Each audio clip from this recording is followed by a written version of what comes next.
Shalom, tahun ajaran baru akan segera tiba. Yayasan Badan Pendidikan Kristen Rehoboth membuka pendaftaran siswa baru tahun ajaran 2020-2021 untuk jenjang pendidikan TK sampai SMA. Dengan biaya yang relatif terjangkau, kami menyediakan layanan pendidikan yang terbaik dan unggul, baik dalam ilmu pengetahuan juga berkarakter Kristus. Ada promo istimewa bagi Anda, bagi putra-putri gembala, hamba Tuhan, serta anggota jemaat gereja Rehoboth. Dapatkan potongan 50% uang pangkal sampai bulan Mei 2020. Daftarkan segera. Silakan mengisi link berikut untuk mendaftar. Kami akan menghubungi Anda untuk info lebih lanjut. Tuhan Yesus memberkati.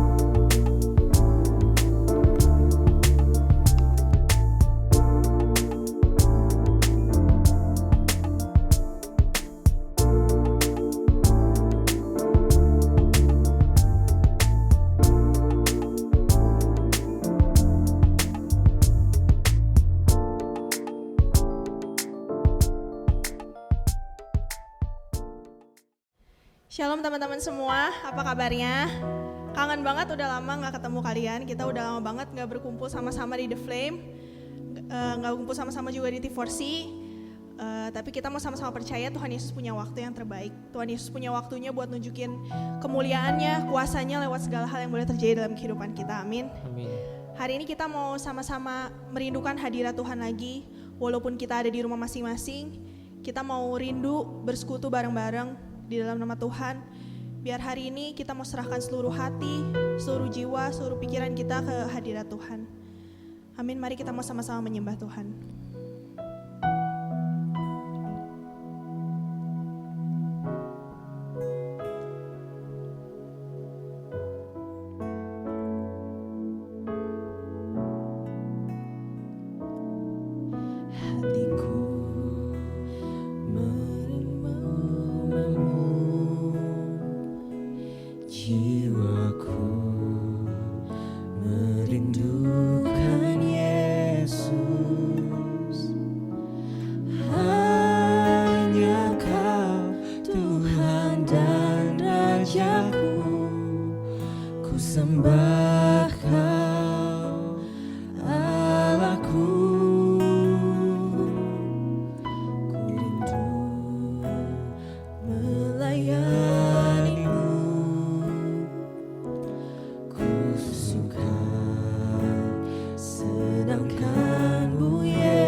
kekuatanku. Ku rindu menyembahmu Yesus, segenap hatiku dan kekuatanku. Ku rindu menyembahmu Yesus.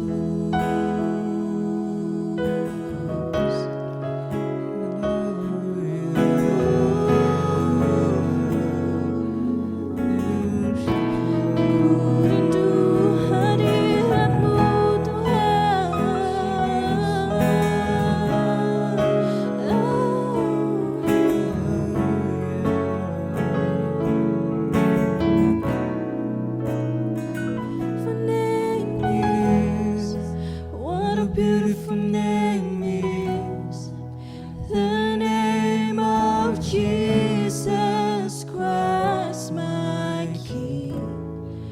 What a beautiful name it is. Nothing compares to this. What a beautiful name it is. The name of Jesus.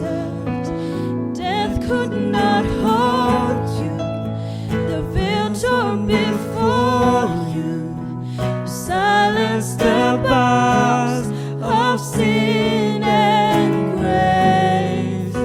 The heavens are roaring the praise of your glory. Now and forever, God, you reign. You have no rival. You have no equal. Now and forever, God, you reign. And yours is the kingdom, and yours is the glory. Yours is the name above all names. What a wonderful name it is. What a wonderful name it is. The name of Jesus Christ, my King. What a wonderful name it is. Nothing compares to this. What a wonderful name it is. The name of Jesus. What a powerful name it is. What a powerful name it is. The name of Jesus Christ, my King. What a powerful name it is. Nothing can stand against. What a powerful name it is. The name of Jesus. What a powerful name it is. The name of Jesus. What a powerful name it is. The name of Jesus.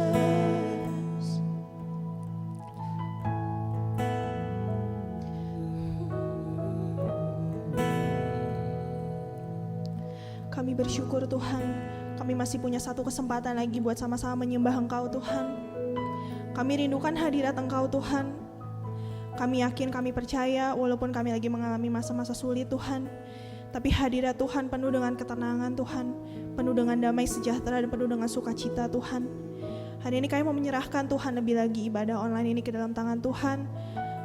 Engkau yang kiranya urapi Tuhan masing-masing dari kami dimanapun kami berada Tuhan. Biar hari ini kami tetap bisa Tuhan merasakan hadiratnya Engkau. Tetap bisa terus Tuhan dibentuk sama Engkau lewat firman-firman-Mu Tuhan. Engkau yang kiranya siapkan kami lebih lagi juga untuk mendengar firman-Mu Bapa. Biar setiap kata-kata yang keluar Tuhan dari mulut hamba-Mu Tuhan itu berasal daripada-Mu Tuhan dan boleh terus mengubahkan hidup kami Tuhan. Terima kasih Bapa. Hanya dalam nama Tuhan Yesus Kristus kami sudah berdoa, kami sudah mengucap syukur. Haleluya, amin.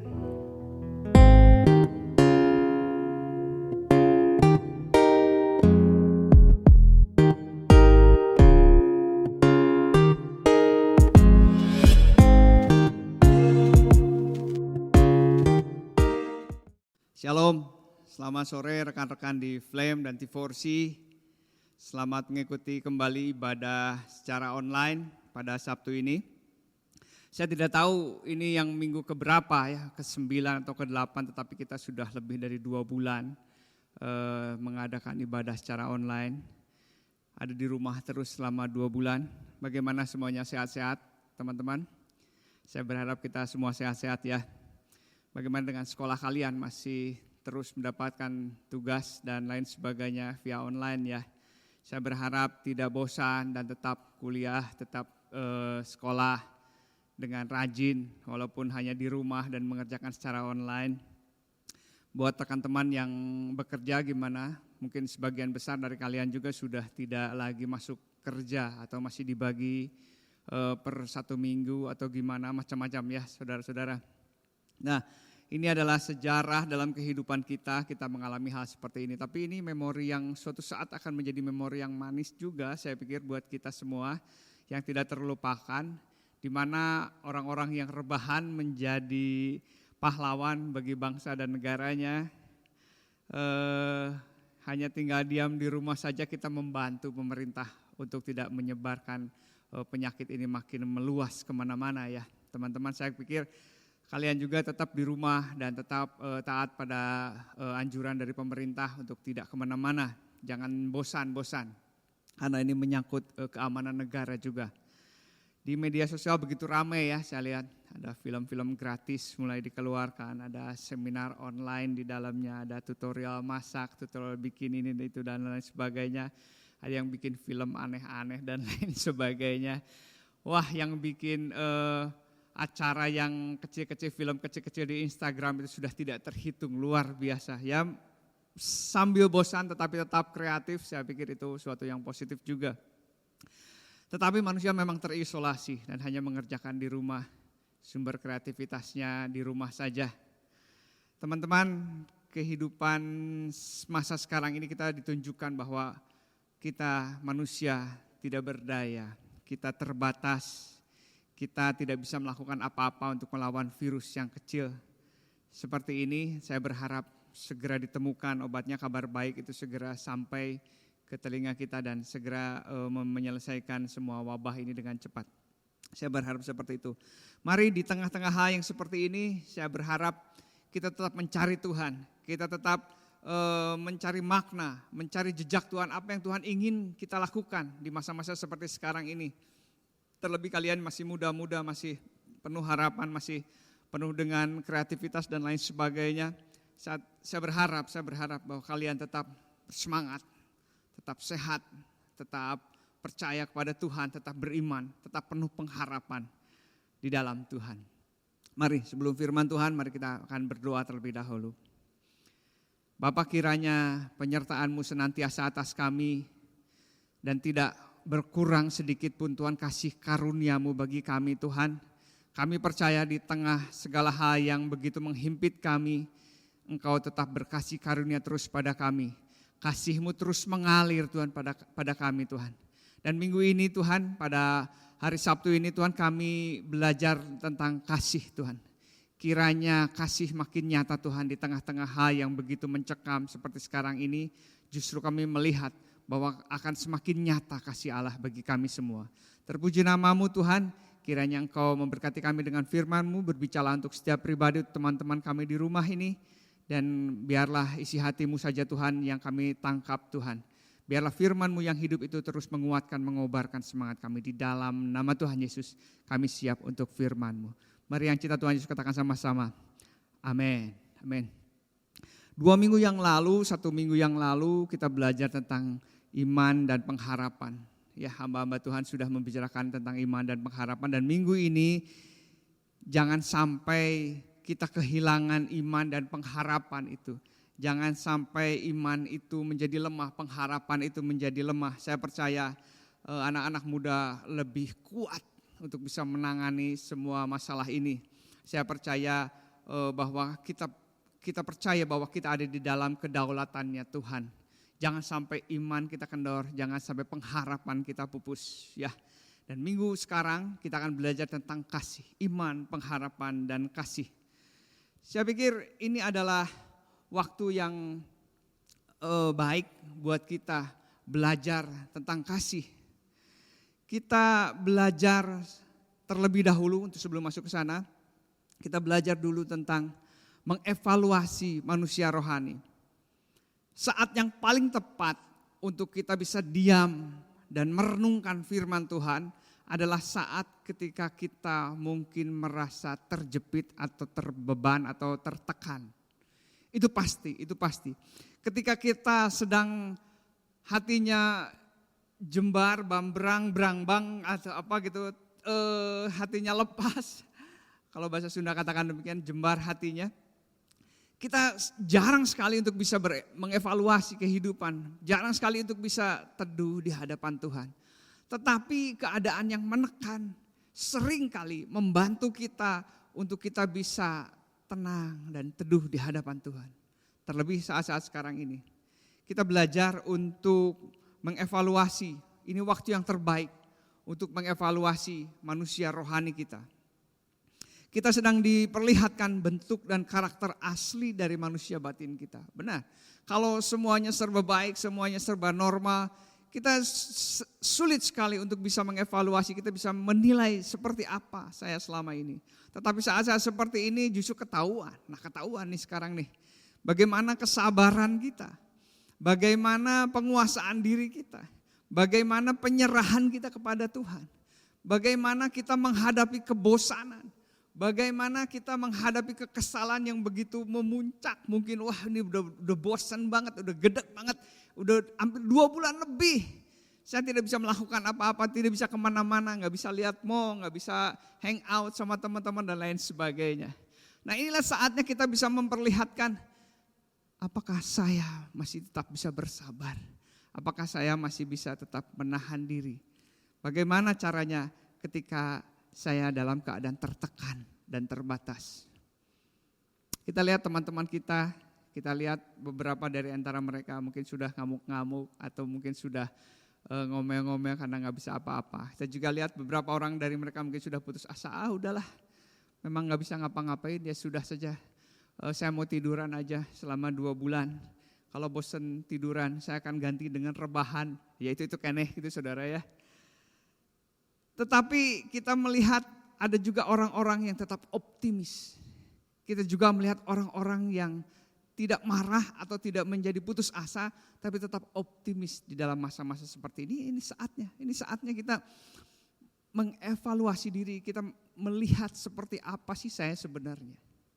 Saya kelihatannya baik, tapi ketika dalam keadaan tertekan seperti ini muncul aslinya. Ini adalah saat yang terbaik untuk kita bisa melihat apakah kita masih tetap menjadi anak-anak yang baik, apakah kita menjadi seorang pribadi yang tetap baik dalam keadaan yang tidak mengenakan seperti ini.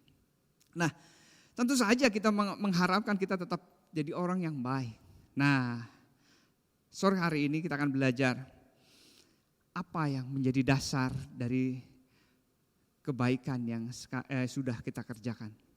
Kalau selama ini kita merasa bahwa saya baik-baik aja, saya tidak menjadi orang yang marah, saya tidak menjadi orang putus asa, saya tetap jadi orang yang baik saja. Saya baik sama orang lain, saya berbelas kasihan sama orang lain, saya membantu, saya ikut menyumbang dengan uang tabungan saya untuk orang-orang yang memerlukan, saya terlibat di dalamnya, saya baik, oke, mari kita lebih dalam lagi. Apa yang menjadi dasar kebaikan kita? Apa yang menggerakkan kebaikan kita? Apa yang menggerakkan kemurahan hati kita? Apa yang menggerakkan penguasaan diri kita? Apa yang menggerakkan belas kasih kita? Mari kita baca di dalam 1 Korintus yang ke-13. 1 Korintus yang ke-13. Saya harap kalian membaca Alkitab di rumah, membukanya. Jangan dari gadget ya, tapi dari Alkitab, dari buku Alkitab.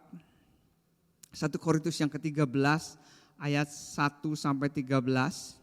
Cukup panjang ayatnya. Tentang kasih di dalam 1 Korintus ke-13 ayat 1 sampai 13. Tentu kita tidak akan membacanya secara keseluruhan, kita akan melihatnya beberapa ayat saja. 1 Korintus 13 ayat 1 sampai 13, tetapi kita akan melihat beberapa ayat saja. 1, 2, 3 kita akan melihat ayat yang ke-1, yang kedua dan yang ketiga, dan kemudian yang ke-13 kita akan meloncatnya ya. Sekalipun aku berkata-kata dengan semua bahasa manusia dan bahasa malaikat, tetapi jika aku tidak mempunyai kasih, aku sama dengan gong yang berkumandang dan canang yang gemerincing. Sekalipun aku mempunyai karunia untuk bernubuat dan aku mengetahui segala rahasia dan memiliki seluruh pengetahuan, dan sekalipun aku memiliki iman yang sempurna untuk memindahkan gunung, tetapi jika aku tidak mempunyai kasih, aku sama sekali tidak berguna. Saya ulangi kalimat itu. Tetapi jika aku tidak mempunyai kasih, aku sama sekali tidak berguna. Ayat yang ketiga.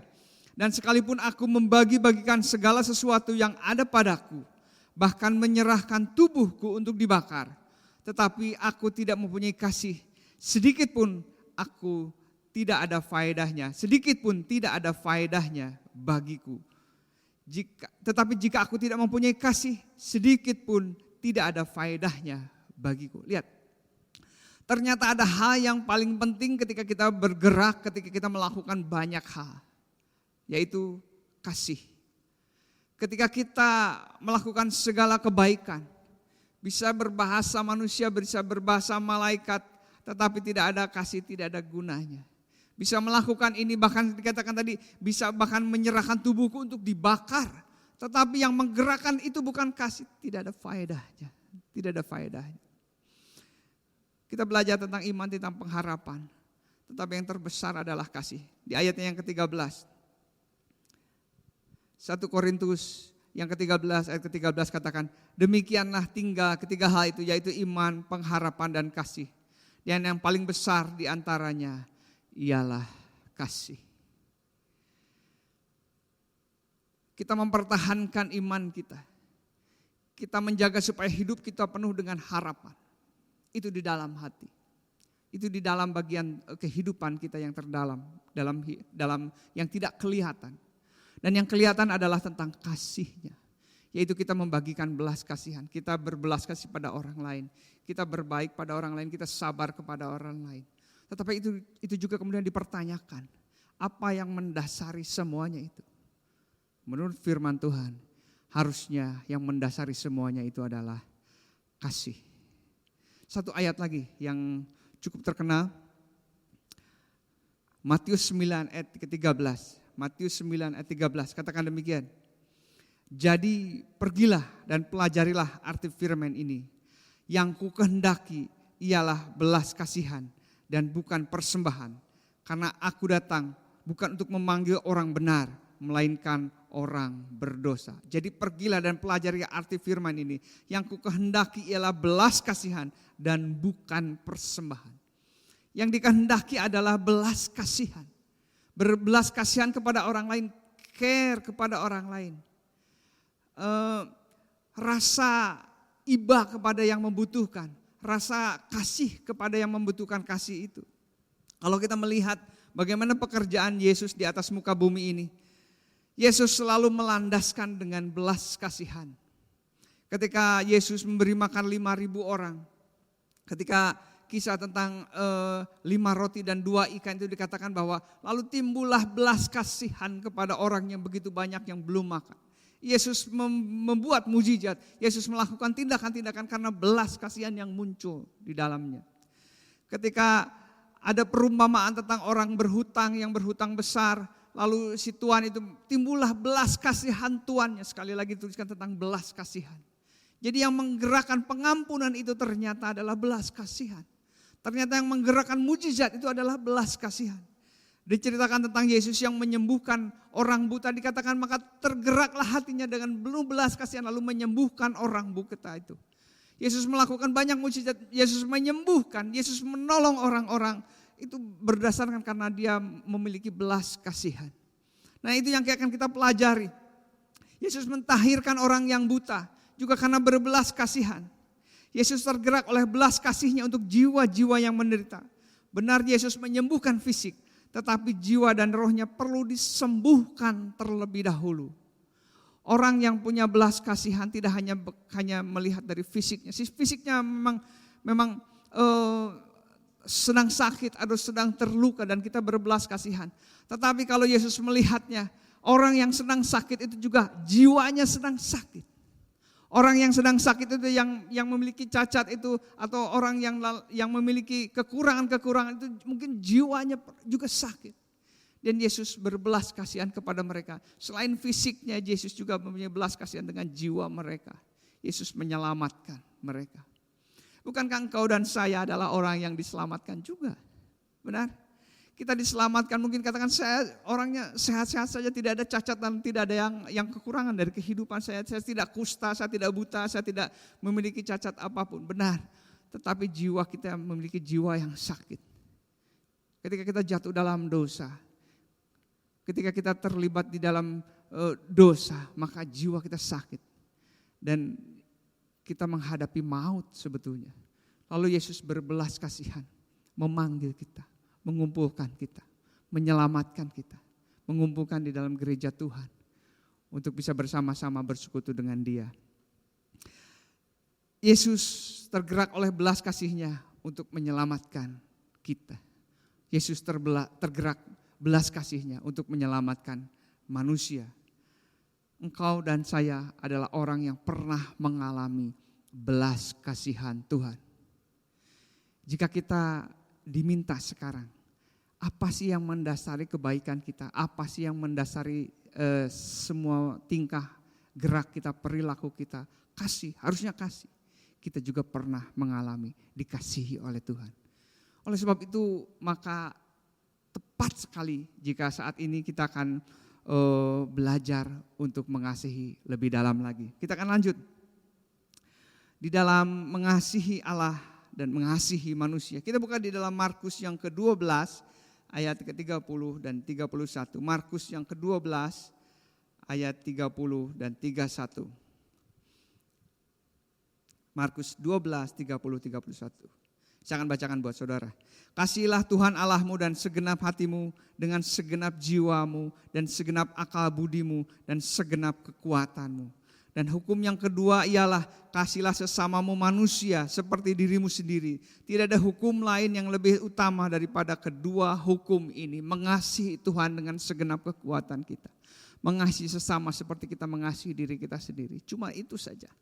Cuma dua itu saja. Mengasihi Tuhan, mengasihi sesama. Dua-duanya sungguh-sungguh dengan segenap kekuatan, dengan seperti kita mengasihi diri kita sendiri. Dengan sungguh-sungguh dua-duanya. Hal apa di dalam dunia ini yang menggerakkan perilaku kita, menggerakkan kehidupan kita? Harusnya kasih. Kita bekerja, kita melakukan segala sesuatu, kita studi, kita ada di rumah, ada di dalam kehidupan ini yang mendasarinya adalah kasih. Kasih kepada Tuhan dan kasih kepada sesama. Kasih kepada Tuhan, kasih sesama. Selalu itu, tidak yang lainnya. Kita sekolah, kita belajar, kita hidup di dalam keluarga, kita berteman. Dasarnya adalah mengasihi Tuhan dan mengasihi sesama. Kita berkarya di dunia ini, saudara bekerja, kalian bekerja dimanapun, dasarnya adalah mengasihi Tuhan dan mengasihi sesama. Bukan mengasihi supaya dapatkan uangnya. Kita bekerja tidak hanya semata-mata mencari penghidupan uangnya saja, bukan. Tetapi mengasihi Tuhan, mengasihi sesama. Wah, bentuknya seperti apa, kita akan belajar. Kita melayani terlebih, kalau melayani sesama. Kita melayani, ketika melayani juga kita melayani Tuhan. Kita menyembah Tuhan, kita melayani sesama. Ketika kita berkeluarga, suatu saat kalian akan berkeluarga.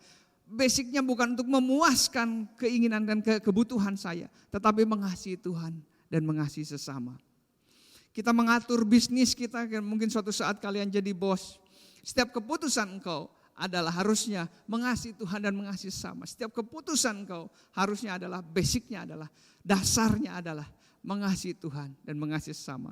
Hanya dua hukum itu saja yang tadi Allah katakan di dalam Markus yang ke-12 ayat 30-31. Yesus katakan hanya hukum itu saja, mengasihi Tuhan dengan sungguh-sungguh, mengasihi sesama dengan sungguh-sungguh. Ketika kita mengajari generasi, suatu saat kalian akan menjadi senior di tempat ini. Suatu saat kalian akan menjadi orang tua juga di tempat ini. Dan kalian harus mengajarkan sesuatu kepada anak-anak yang lebih muda lagi, kepada generasi selanjutnya. Dasarnya adalah mengasihi Tuhan, mengasihi sesama. bukan karena supaya ingin nama saya tetap ada di gereja ini, nama saya akan dikenang, bukan itu. Supaya saya pengen supaya apa yang saya kerjakan itu diingat sepanjang masa, bukan karena itu. Saya pengen supaya karya saya itu dituliskan, oh ini buatan si Ko itu, buatan si Kak ini, buatan si Ci itu, bukan itu. Tetapi karena mengasihi Tuhan dan mengasihi sesama. Apa yang kita kerjakan bahkan ketika kita menegur orang, ketika kita menasehati orang, ketika sedang membantu orang, dasarnya adalah kita mengasihi sesama dan mengasihi Tuhan, respect dengan Tuhan, respect dengan sesama. Hilangkan hal-hal lain ketika kita melakukan suatu kebaikan, ketika kita kelihatan saleh, ketika kita memperlihatkan kesabaran, ketika kita memperlihatkan penguasaan diri, ketika kita memperlihatkan hal yang baik, dasarnya sering kali salah. Kita sering kali melakukan semua itu karena ingin kelihatan baik. Bukan. Sore hari ini kita akan belajar bahwa ketika saya melakukan itu karena saya mau mengasihi Tuhan dan mengasihi sesama. Oleh sebab itu yang terbaik adalah saat-saat sekarang ini. Ketika kita mulai mengevaluasi semua tindakan kita, termasuk di dalamnya adalah mengevaluasi kasih kita. Yang terbaik adalah saat-saat sekarang ini. Kenapa saya katakan demikian? Mari kita melihat, memaknai dari setiap kejadian dalam kehidupan kita. Keadaan sekarang ketika kita dilanda oleh COVID-19 ini, membantu kita, mempermudah kita untuk melihat orang-orang yang memerlukan belas kasihan. Benar kan? Mungkin banyak di antara kalian yang ikut membantu, ikut menyumbang dan lain sebagainya, atau ikut bahkan mengantarkan makanan, sembako dan lain sebagainya kepada mereka yang sedang membutuhkan, atau menyalurkan alat-alat kesehatan atau APD dan lain sebagainya kepada yang membutuhkan. Kita gampang sekali saat ini melihat orang yang menderita. Kita gampang sekali saat ini melihat orang-orang yang memiliki kebutuhan. Kita gampang sekali untuk melihat orang-orang yang sedang dalam keadaan tertekan, dalam keadaan sedang terjepit. Nah, kita sedang diperlihatkan sesuatu yang lebih dimudahkan. Ketika keadaan normal kita sulit sekali mencari orang yang membutuhkan. Mungkin ada yang membutuhkan tetapi sedikit sekali.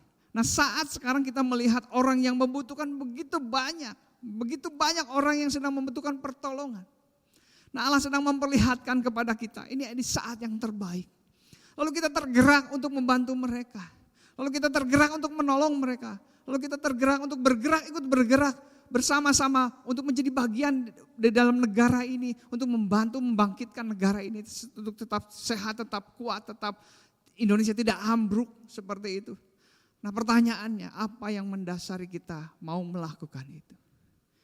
Inilah saat kita merenungkan, memaknainya. Ketika saya terlibat dalam semuanya itu. Apakah karena memang ada belas kasihan yang keluar? Sama seperti Yesus yang memiliki belas kasihan itu. Atau kita hanya melihat, memang itu lagi butuh saja, maka saya turun di dalamnya. Karena gak ada orang lagi yang mau bantu, ya udah saya bantu aja. Bukan itu. Tetapi apakah manusia roh kita, apakah batin kita menjerit ketika ada orang-orang yang sedang membutuhkan itu. Lalu dengan kasih Tuhan, dengan pernah merasakan bahwa saya juga pernah ditolong Tuhan, saya juga pernah mendapatkan belas kasihan Tuhan. Saya juga mau memberikan belas kasihan juga kepada orang lain. Ini saat yang paling tepat kita belajar untuk memberikan kasih yang murni. Ini saat yang paling tepat kita bisa bergerak bersama-sama untuk melakukan kebaikan, tetapi bisa lebih dalam lagi. Apa yang menggerakkan saya untuk bisa melakukan semua kebaikan itu? Kasih. Jika saat ini mungkin kita turut serta dalam membantu hal-hal yang seperti itu. Tetapi ketika kita mengkoreksinya, mungkin bukan kasih. Mungkin sebetulnya di dalam hati kita tidak tergerak. Mungkin belas kasihan itu tidak muncul. Maka ini saatnya kita melakukannya karena kita berbelas kasihan. Kita memberikan belas kasihan kepada orang-orang yang sedang membutuhkan. Sekarang akan gampang sekali engkau melihat ada ojol gitu ya, orang yang harus hidup di jalanan, orang yang bekerja harus setiap hari demi hari untuk nafkah dia hari itu. Kita mudah sekali melihat orang tua yang kesulitan, mungkin orang tua kalian juga sendiri, kalian melihat penghasilan mereka juga jauh menurun. Kita juga melihat orang-orang yang sakit di tengah wabah ini. Kita akan dengan mudah melihatnya. Mari, ini adalah kesempatan yang baik.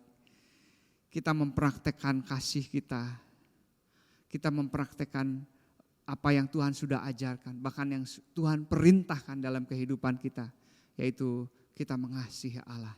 Kita mengasihi manusia. Dasar apapun yang kita kerjakan adalah kasih. Saya percaya kasih tidak hitung-hitungan. Kalau saya mengajarkan pada sore hari ini supaya kasih kita supaya lebih murni lagi, bukan dalam rangka supaya kelihatan lebih baik lagi, bukan itu. Tetapi supaya kita mengerjakan kasih dengan benar. Supaya kita mengerjakan kebaikan itu dengan benar. Supaya apa yang kita kerjakan itu murni. Mari belajar untuk peka. Mari belajar untuk berbelas kasihan dengan mudah. Mulai saat ini, ketika engkau melakukan segala sesuatu, coba renungkan sejenak. Apakah saya memang berbelas kasihan? Apakah saya mengerjakan ini karena kasih? Apakah saya mengerjakan ini dengan begitu tulus? Apakah ketika kita mengerjakan ini, kita juga sadar bahwa kita juga pernah mendapatkan belas kasihan Tuhan. Sehingga aku pun mau untuk berbelas kasihan kepada orang-orang yang membutuhkan. Matius 9 ayat ke-13. Matius 9 ayat 13. Saya ulangi lagi. Jadi pergilah dan pelajarilah arti firman ini. Yang kukehendaki ialah belas kasihan dan bukan persembahan. Karena aku datang bukan untuk memanggil orang benar, melainkan orang berdosa. Dulu kita berdosa. Dan mungkin sekarang juga banyak orang yang berdosa. Dulu kita mendapatkan belas kasihan Tuhan dan diangkat, diselamatkan oleh Tuhan. Kini giliran orang-orang yang kita lihat, orang yang berdosa, harusnya mendapatkan kesempatan yang sama seperti kita mendapatkan kesempatan dari Tuhan, mendapat belas kasihan dari Tuhan. Mari di Sabtu yang indah ini saya mengajar adik-adik semua, kalian semua, termasuk saya juga, untuk kembali mengkoreksi, kembali mengevaluasi. Kita setiap minggu mendengar tentang kasih saat teduh, setiap pagi tentang kasih Tuhan. Tetapi mari kita lebih dalam lagi, lebih murni lagi kasih kita. Apakah kita saat ini berbelas kasihan? Apakah benar kasih kita murni di hadapan Tuhan? Ini saat terbaik untuk kita semakin membesarkan manusia batin kita. Untuk manusia batin kita semakin dewasa, semakin sungguh-sungguh di hadapan Tuhan, semakin serupa dengan Kristus. Amin. Kiranya Tuhan memberkati. Mari kita berdoa. Kami mengucap syukur untuk kebaikan-Mu, untuk kemurahan-Mu. Terima kasih Tuhan. Kalau Engkau terlebih dahulu memberikan ajaran ini kepada kami Tuhan. Bahkan Engkau yang terlebih dahulu Tuhan memperlihatkan kasih-Mu kepada kami Tuhan. Maka pada hari ini Tuhan kami juga mau melakukan kasih itu. Mari Bapa, munculkan dari dalam hati kami belas kasihan. Ketika kami melakukan segala sesuatu dalam keadaan yang seperti sekarang ini, atau mungkin nanti ketika kami sudah normal kembali Tuhan.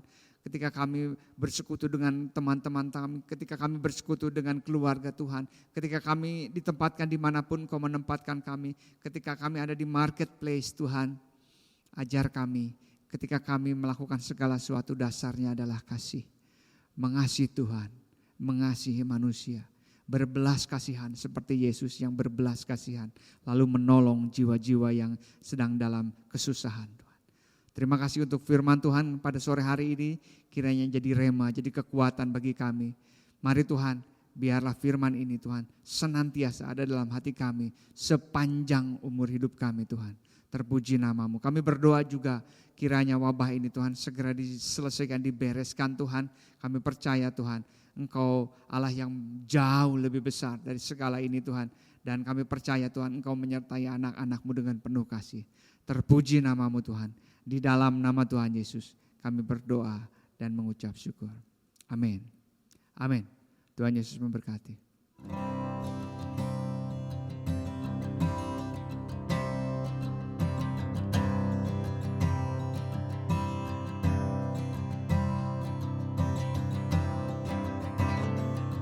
Seluruh kegiatan ibadah tengah minggu, KKP, KKK, KKW, kegiatan doa pagi, dan House of Prayer ditiadakan selama masa social distancing. Layanan ibadah online Gereja Rehoboth dapat diakses di YouTube channel Gereja Rehoboth Jemaat Bandung. Jemaat masih bisa mengakses selama masih di hari yang sama.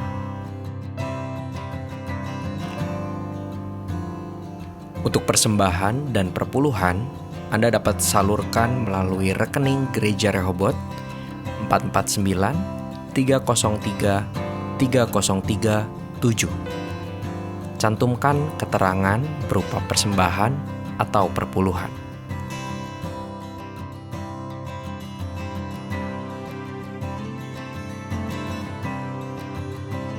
Anda telah selesai mengikuti ibadah online Gereja Rehoboth. Jangan lupa untuk like dan subscribe, dan ketuk lonceng untuk notifikasi pemberitahuan info-info berikutnya. Tuhan Yesus memberkati.